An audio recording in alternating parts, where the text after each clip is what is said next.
everyone. Welcome to Briar Haus Writes. I'm Becky Parker, and today it is my honor to be able to have Jennifer Burrows with us. Jennifer has a lot of skills in writing for several different age groups, both YA and adults and middle school children all over. Jennifer, welcome to our program. Thank you so much. It's a delight to be with you, and I've really enjoyed your program over the time. I've watched a couple of your YouTube videos, and it's just wonderful to be a part of this. Thank you for Well, inviting me. Jennifer, thank you so much for agreeing to be a part of our program today. Jennifer, tell us a little bit about yourself.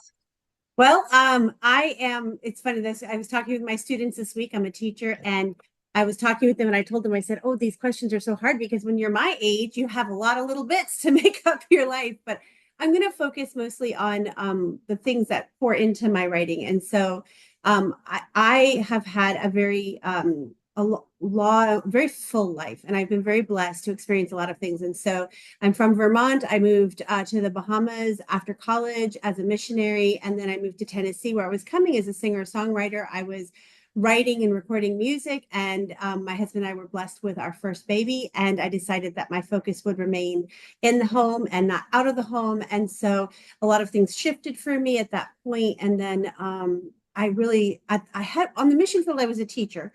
When I came to Tennessee, it didn't align well, and so I went into sales and marketing, which was such a, like, who knew that that would be such a blessing in my life? Because as an author, so much of your authorship is sales and marketing, and so I learned all of those skills, got back into teaching, and just felt I've always been in love with helping others and being a part of other people's lives. And so I was really grateful to have that opportunity to go back into education again. I've been a teacher for 18 years.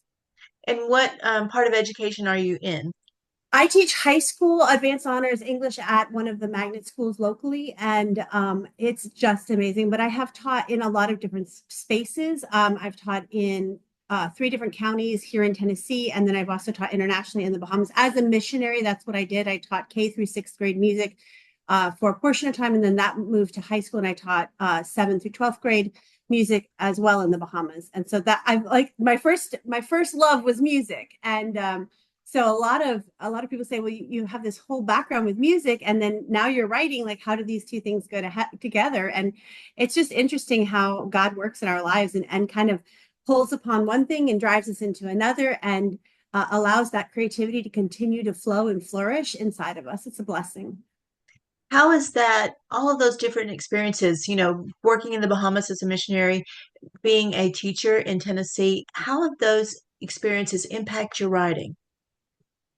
They are the fuel. I would call it, all of it's the fuel. It's what gives me the ideas. I'm so blessed to be in such a rich environment of characters all of the time. And so I have this opportunity to study behaviors. I have this beautiful group of students, and I work with the best kids. I tell you, I'm so blessed. So we kick ideas around. I show them covers. They talk with me about stories, and it gives us an opportunity to really celebrate literature in a different way as a teacher and a student relationship. Oftentimes, it's okay, let's study this person from 200 years ago, and it feels untouchable, I think, for kids. And I feel like being an author and inside the creative process and inviting them into that allows a totally different type of relationship with my students, which I'm so grateful to have that opportunity to explore. Well, I understand that you write for both YA and middle school. So, how is the challenge, or is there one, of being able to cover both of those age groups? I think you could even expand that to different genres.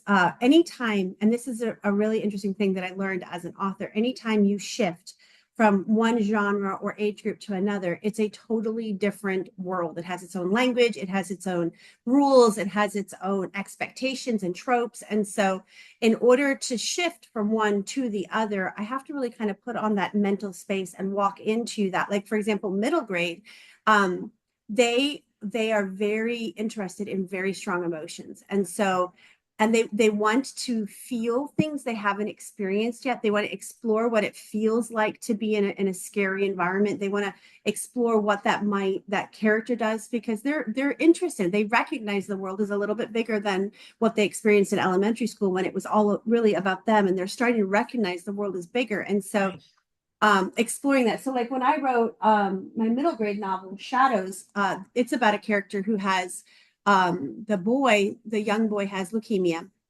And it's actually about his older sister and how she feels invisible while her family is going through this, because all of their focus shifted from her and her music career, which she was a piano player. Imagine, where did that come from, right? That's the music background, right? And Right. she's frustrated because all of the attention of the whole family is now on this child who has this illness. And I like that it gave me this opportunity to explore what happens when you aren't the focal point of your family and you are the ignored one. I think a lot of kids feel like that, and it's something very relatable. And so in this, she ends up starting to have nightmares, and of course I write speculative fiction, so the shadows under her bed are actually demons. And so she learns to combat the demons by praying and using scripture against them. And she learns that it's okay if my role in my family changes. And that's something that'll happen over time. And she explores that and experiences it and accepts it. So that's this one.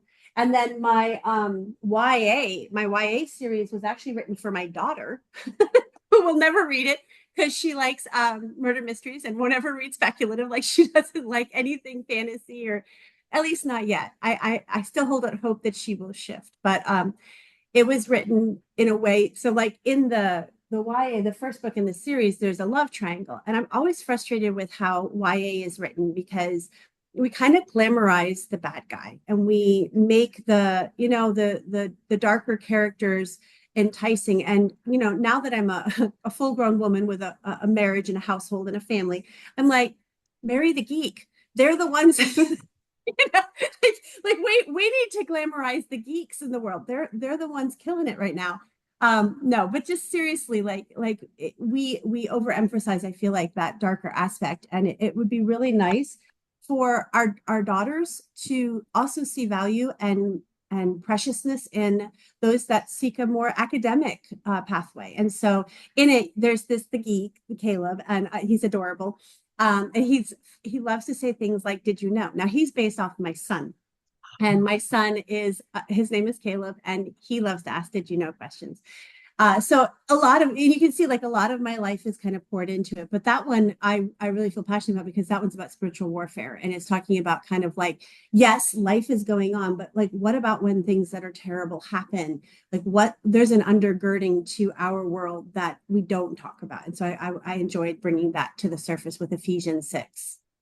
Do you ever find that your characters that you are beginning to create, that they kind of create some of the story themselves? I mean, do you ever get surprised by how the story goes and and the turns and plots and twists of it?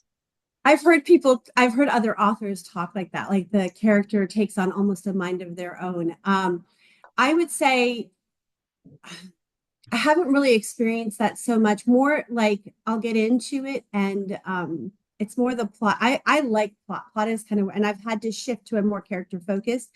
And I Mhm. have noticed more recently, especially as I write things like I've started writing, I have two romantic suspense that I've written. And as I get more real world, it's more, yes, like that. When it's more speculative, I end up finding the world surprising me. You know? Because oftentimes in speculative fiction, the world is its own character and it takes on its own kind of feel. And so I've been often surprised by the world. But with the romantic suspense that I've been recently writing, it's definitely, yeah, there's one or two characters that brought something to the table that I hadn't anticipated. And I think that's also maturing as a writer and recognizing what works for your characters versus forcing them into kind of a mold. Something that you know that their character would never have done. Mhm. You have control over that, which is really Right. neat. Well, Yes. Jennifer, do you ever find that there's challenges with getting your book? Your book is published, but do you ever find challenges when it comes to presenting that book out and getting the word that you are an author and you want to introduce your characters? You ever find trouble with the publication part of it? I feel like so I went indie. So when I first started and I was trying to like break into the market, if you will, and querying and doing all of that, it was very hard to get into the traditional route. And so I had put like a timeline on it that I felt like God had given me, that was like, okay, I'm gonna try this path for this long.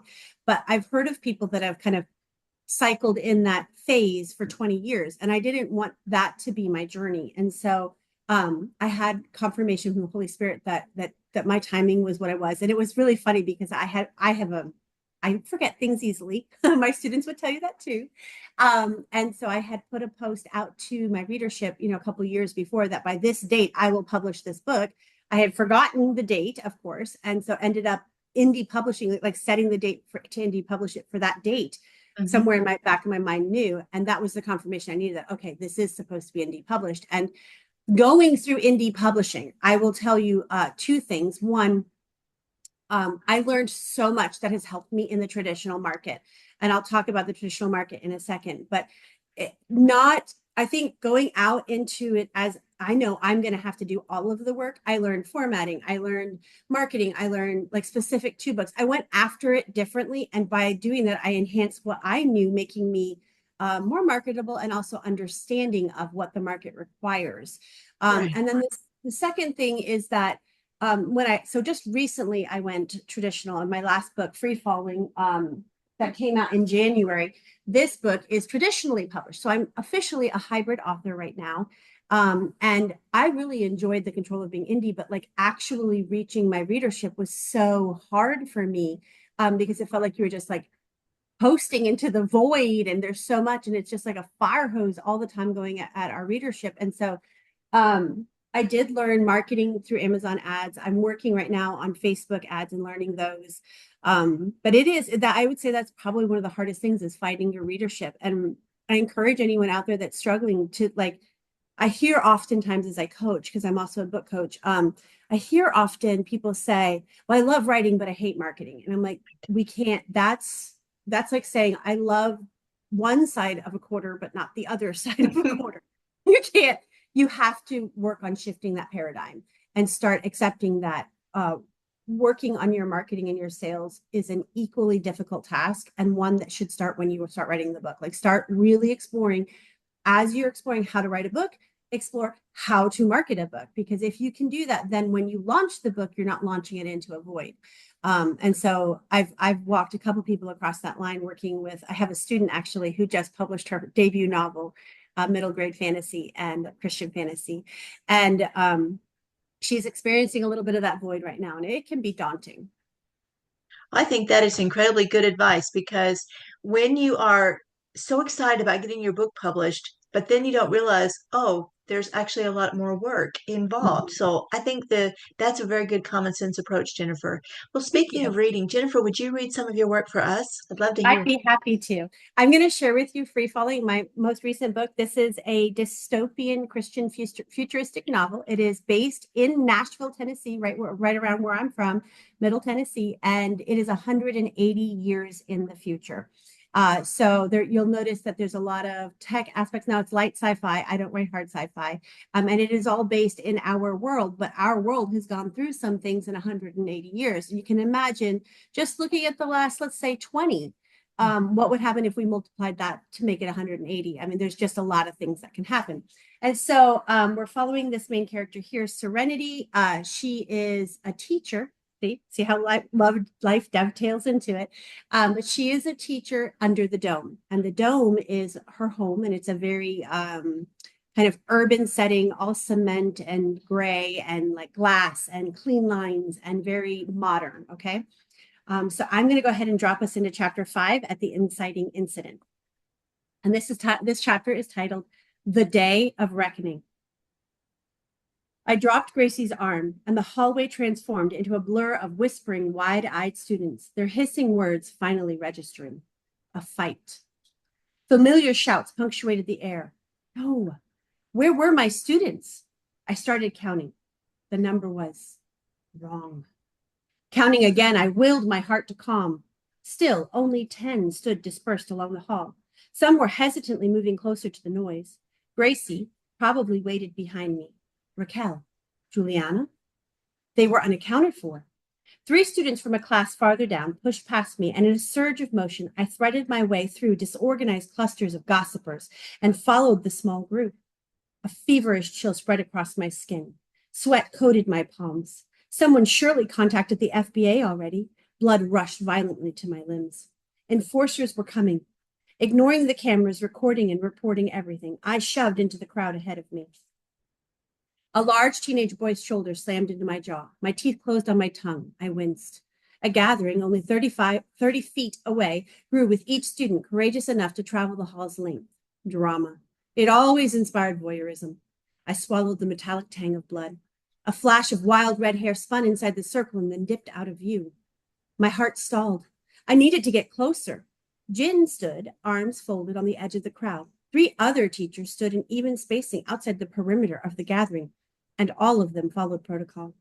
We were to observe, report, but never interfere with a crisis of acceptance. That was for professional enforcers only. A disheveled bun bounced up into view. I gasped. No, not that bun. I wanted to curl inside myself. The crowd pulsed with frenzy. I couldn't see. Step aside. My hands shook. No one moved. Teacher Knowles behind you. Step aside. The kids opened to reveal another layer of tightly knit bodies forming a ring around the girls. I was going to throw up. The government's cardinal rule was acceptance without judgment, without fail, without fight, and without compromise. It was a hollow truism, but if ignored, it led to reconditioning. Providence, providential, obeyed the only law that mattered. Accept citizens in every way without argument, disagreement, or combat. Everyone was required to just accept each other no matter what they did. But acceptance, true acceptance, couldn't be forced. I gripped my hair. This couldn't be happening, not right here in front of me. I had to do something. But what? I was a nobody, still serving my teaching years, not even at my start in the dome. 22, alone and facing the rest of my life, was as powerless as it got. I couldn't do anything. Somehow, the final ring around the girl split and peeled away just in time. Raquel's fist slammed into Juliana's face. The blood that rushed to speed me down the hall disappeared when I needed it most. Hope whispered to my feet where it fell and died. Flashes of their faces this morning returned to me. They'd refused to look at one another. Raquel's pinched voice sang, I'll figure it out. No, why hadn't I said something more? Juliana gripped Raquel's hair and the two slammed into the ground, screeching and scratching at each other. Students surrounded the girls, recording every moment with their CELs. The transparent screens floated above their hands. My stomach nodded. Stop! I pulled down the recording hands nearest me. I glanced at Jin. I don't know what I expected. Maybe I'd hoped for help. Maybe I'd find I was wrong about everything. He still stood there observing the fight, but he pushed into the crowd, just enough to see what I was going to do.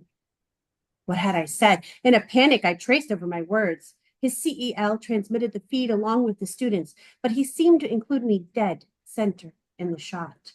None of us were to interfere, not even verbally. I only said stop. Maybe it wouldn't matter. I was probably fine. But the girls, the CELs automatically sent all data through the Federal Bureau of Acceptance to be screened against the acceptance accords. Enforcers were dispatched. On arrival, I'd been too late. The ring around the girls widened as the fight became a rustling tussle across the floor. I glanced up to catch the glint of the hallway cameras rotating to catch every angle, hear every word, and report the incident in real time, along with the CELs.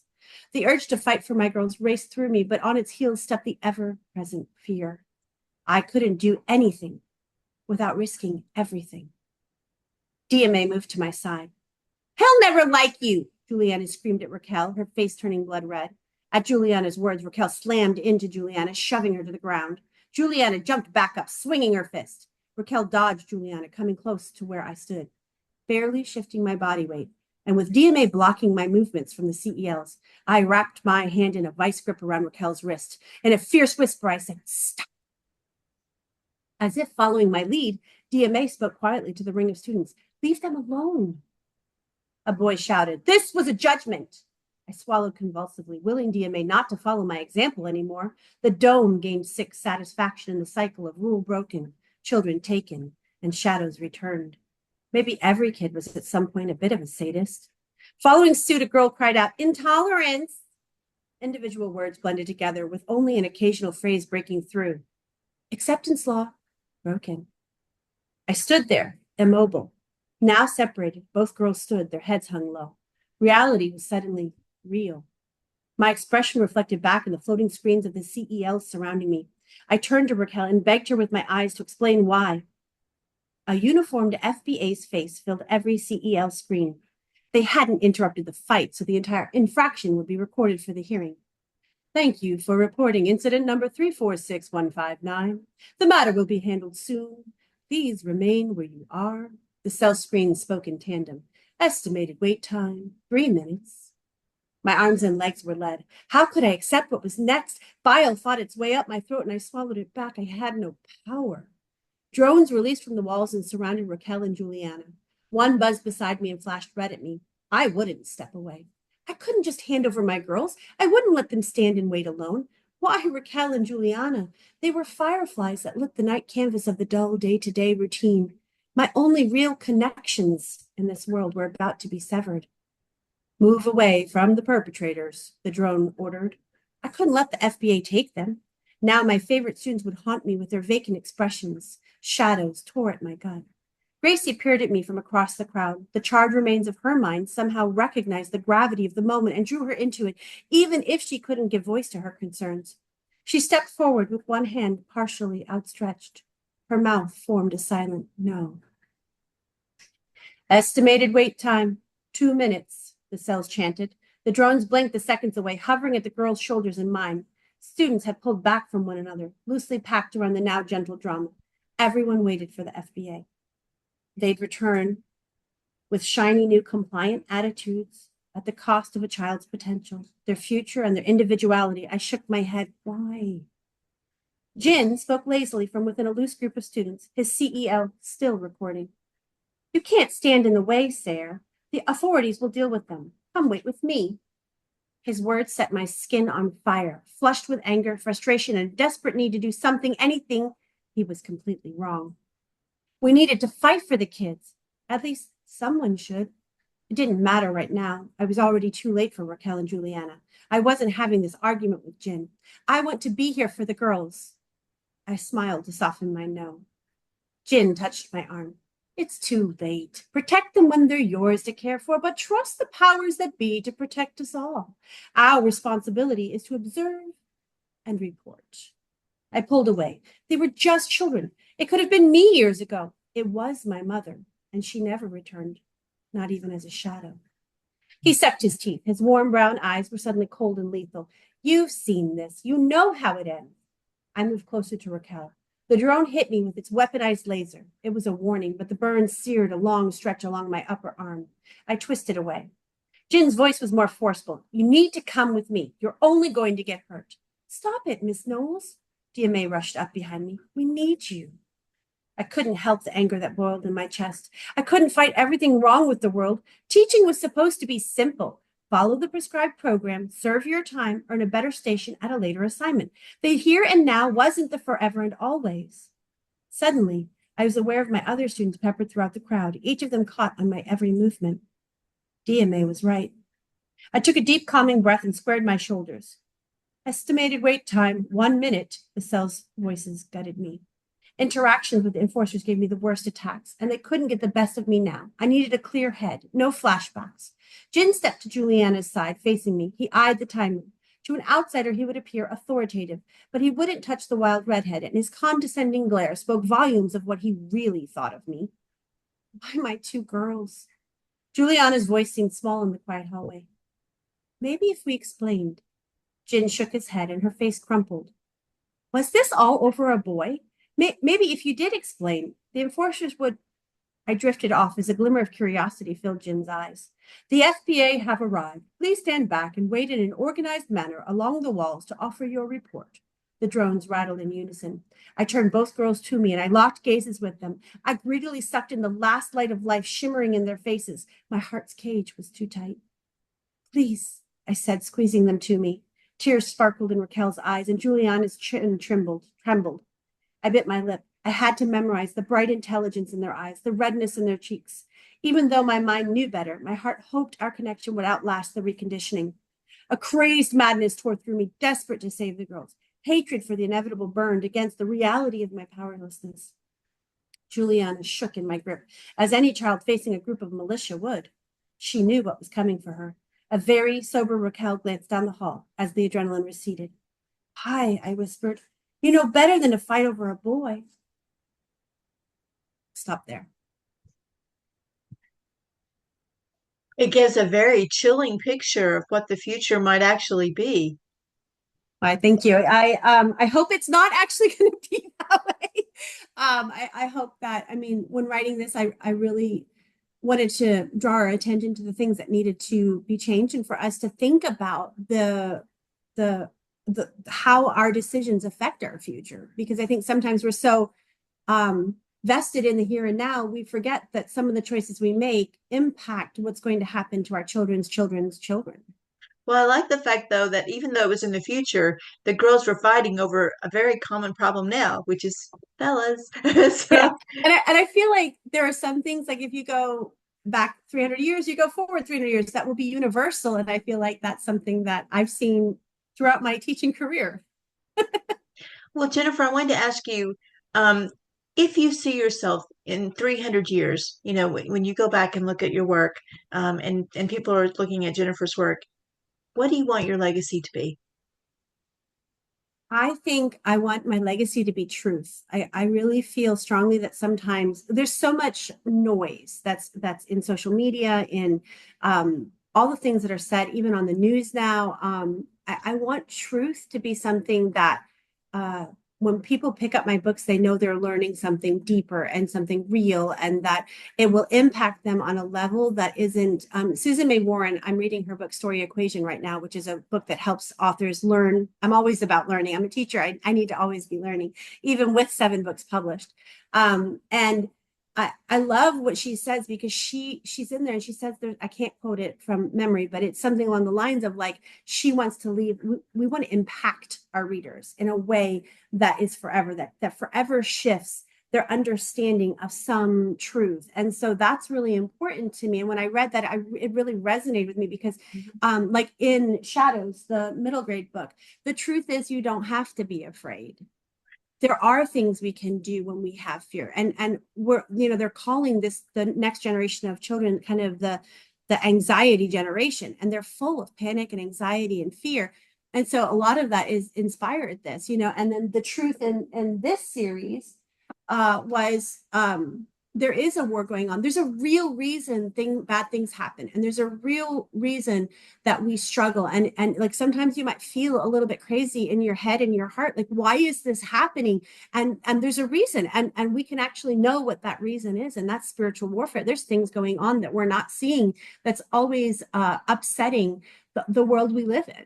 And then the truth in this one is there is a real truth, not like well, if I say it this way, or if I say it that way, or if I change it this way, but a real solid truth out there. And we need to be searching for that and analytically thinking through things and feeling our way with our hearts and not just accepting all of the things that are told to us. Like I can hear it in like 18-year-olds when they watch Instagram and they just start regurgitating everything that they hear from influencers. And I think, but is it true? Right. Did you investigate? Is there evidence, or is that just simply something you heard? And so we're kind of coming into a day and an age where truth is kind of very flexible, and very something we can't trust because it's different for everyone. And so like this is really an investigation into what is truth, how do we find truth, and what is the origination, and it's based on the scripture, I am the way, the truth, and the life. So really turning us back to God has a real truth for us that we can trust. So you're basically giving a very good foundation of how to live the building blocks of your life when you write your Yes. different ages and your different genres. Well, Yes. Jennifer, I just want to say I think that you are such a lovely person with so many. I bet your kids in your classroom just love coming because they're going to learn some really cool stuff. Did I will you say some would say yes. did you ever have someone that actually influenced you when you were a student that made you want to be a teacher? Did you have that particular special teacher? So I love those stories when I hear them, and they're so inspiring. I was homeschooled. My mom was my teacher. When I went to high school, my dad was at the high school. And I have to say, though, my parents were so instrumental in teaching me and being a part of my experience. There was an English teacher, my AP teacher, Mary Ann. She definitely challenged me probably the most out of all of my like teachers outside of the home. If you take away mom and dad were really instrumental, though I have to tell you, like long term, like I was so blessed to have a set of parents who were so grounded in scripture and willing to tell me no and discipline me and also let me become like when I was a missionary, it was a really wild trip. Like I found out a week before I was going to leave the country that I was going to leave the country. My mom was like, okay. I had no place to live, no car, no phone, no communication. I had a job and that's it. And and she let me. And I can't even imagine. So I mean, like parents, yes, but going back to my teacher in high school, oh, she made me so mad. I remember her because she made me so mad. She wouldn't tell me how to get the right answer. And I really was just like, just tell me what to do. Like, I don't understand why, but she's like, you have it in you and you have to find it in you. And so I find myself often doing that with my students as well. And like, that's actually kind of pivoted how I teach because writing is funny. You can see it done. You can study how it's done, but that doesn't necessarily mean you can do it because you have to find your path through the written word. You have to decide what your voice is, what choices you're going to make, and how you're going to consistently make those choices with voice and character and dialogue and how you're going to sound. And I feel like she was really instrumental in kind of changing my perspective on that. And I've gotten really good at, and I tell my when I'm coaching, I tell people like learn to make your decisions and make them consistently and quickly. Don't sit there and spiral like the little circle on your computer because really that's indecision and fear that's creeping in. And so like I really try to make very fast gut decisions and trust the gift that's in me and allow it to kind of like, okay, so I'm going to do this and then I'm going to do this and like I don't go back and go, well, was that the right decision? And maybe that's foolhardy, but I have to say, you know, I've been able to write and publish 7 books since 2021. I have 3 more contracts, numbers. They're not my thing. 3 more contracts with the publisher, which I'm really excited about, and I'm looking to expand. So I'm in a really good place with making those gut decisions. I think that's a great way to go forward. Jennifer, who is your publisher? A lot of people would want to know. Sure. I absolutely love my publisher, Scrivenings Press, and I'm working with the division Expanse Books. It is a division, the speculative division of Expanse Books. They're actually looking to take on new authors now. So if you're looking, they'll be at Realm Makers and be taking acquisitions and pitches there. Realm Makers is a speculative fiction for Christian fantasy and Christian science fiction. It's a great conference. If you haven't been, I love it and want to go back. It's a little expensive though. But I hope to go again someday. But Expanse Books, my editor is Erin, and she's amazing. I absolutely adore this company. It is run by Linda. She is amazing. I just actually wrote an article for Clean Fiction Magazine, which I also write for Clean Fiction Magazine. I'm a official reviewer, so I review new indie books and trad books, and post those reviews get printed in Clean Fiction Magazine. Anyways, I'm also a columnist for them, and my first column is about Scrivenings Press and what they accept. And they're about to do a huge contest coming up. So if you are listening and you're an author, either, you know, listen, I've had 6 indie books published and I went traditional. A lot of people out there would say that's not possible. Untrue. Again, I love truth. The truth is your path is going to be different. Your path is going to be varied. And yes, you need to heed warnings, but heeding them doesn't mean running away from them. It just means, okay, it might be challenging. It might be different. But no, everybody's path is different. And you have a purpose set in your heart that God will guide you and keep you true to. And so book 7, traditionally published through Scrivenings Press, they have a contest called Get Pubbed. If you have a full manuscript, you can send them. The instructions are on their website, but it's scriveningspress.com. But Get Pubbed is for if you already have a full manuscript and you're hoping to win a publication with them. And then there's also Novel Starts, which I was a part of. I actually helped judge both contests last year. Novel Starts is cool because you only need, I think, the first 5 pages. So let's say you're new, you started your novel, you kind of want to test your premise. That's a great way to do it. They won't ask you for a full thing, like a full manuscript. So you'd be free with that. But the company is great because they're a family. Like they're not like literally a family, but they're a family of authors. And so being indie and alone and like that one man band of like trying to do all the things with my harmonica and my cymbals and my drums. Yeah, like that was a lot for me. And this last year, my dad was battling cancer and actually passed in December. And I was so grateful to have this team backing me and helping me and walking me through the process. In addition to that, as an indie published author, I had always cut corners with editing because I had to, right? It's so expensive. This is my first opportunity to work all of the stages of editing, and I learned so much, enough to know now as an indie published author, like no more cutting corners. Like the three levels of editing are super essential, and I'm so grateful for my editors. They just, not only were they great at finding my mistakes, which everyone needs, even the most accomplished author needs, but they were cheerleaders when I needed encouragement at the times when I was feeling the lowest. So it's just a beautiful, beautiful company. I highly recommend. Well, Jennifer, thank you so much for spending time with us at Briar Haus Writes today. I learned so much from you and your journey. We thank you Thank so you. much. I wish you Thank all you the for best in having the me. future. Thank you so much. It's such a blessing to be here. And I just hope I'm going to share your podcast everywhere, Oh, everywhere, thank absolutely you. everywhere. Thank you so much.